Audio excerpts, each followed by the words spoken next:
সচিবালয়ে জেলা প্রশাসক পদায়নকে কেন্দ্র করে জনপ্রশাসন মন্ত্রণালয়ের এক যুগ্ম সচিবের রুমে হাতাহাতির ঘটনায় 17 উপসচিবের বিরুদ্ধে শাস্তিমূলক ব্যবস্থা নেওয়ার সুপারিশ করেছে তদন্ত কমিটি।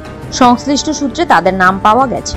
জানা গেছে, স্বাস্থ্যসেবা বিভাগের সিনিয়র সচিব MA আকমল হোসেন আজাদের নেতৃত্বে তদন্ত কমিটি 8 জনকে গুরুদণ্ড, 4 জনকে লঘুদণ্ড ও 5 জনকে তিরস্কারের শাস্তি দেওয়ার সুপারিশ করেছে। সেটার জন্য একটা ওয়ান ম্যান কমিটি অবশ্য করা হয়েছিল।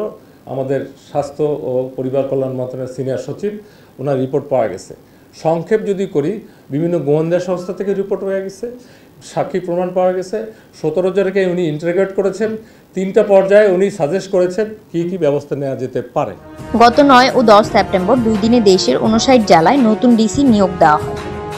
এ পদে নিয়োগের ক্ষেত্রে বঞ্চিত হওয়ার অভিযোগ তুলে 10 সেপ্টেম্বর সচিবালয়ে জনপ্রশাসন মন্ত্রণালয়ের হট্টগোল করেন উপসচিব পর্যায়ের এসব কর্মকর্তা।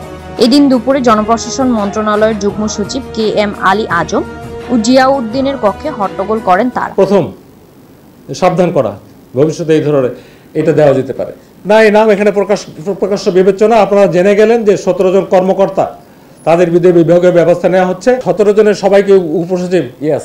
সোমবার সচিবালয় জনপ্রশাসন মন্ত্রণালয়ের সম্মেলন কক্ষে আয়োজিত এক ব্রিফিংয়ে জনপ্রশাসন মন্ত্রণালয়ের সিনিয়র সচিব ডক্টর মোহাম্মদ মুখলেসুর রহমান বলেন, জেলা প্রশাসক নিয়োগকে কেন্দ্র করে গত 10 সেপ্টেম্বর সচিবালয় জনপ্রশাসন মন্ত্রণালয়ের হট্টগোল ও বিশৃঙ্খলা করেন উপসচিব পদমর্যাদার কর্মকর্তারা।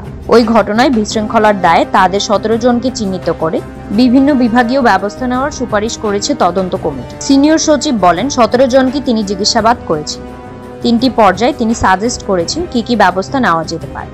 8 জনের বিষয়ে বলা হয়েছে তদন্ত সাপেক্ষে কিছু পদ্ধতি অনুসরণ করে গুরুদণ্ড দেওয়া যেতে পারে। তাদের সাবধান করা যাতে ভবিষ্যতে এটা না করে।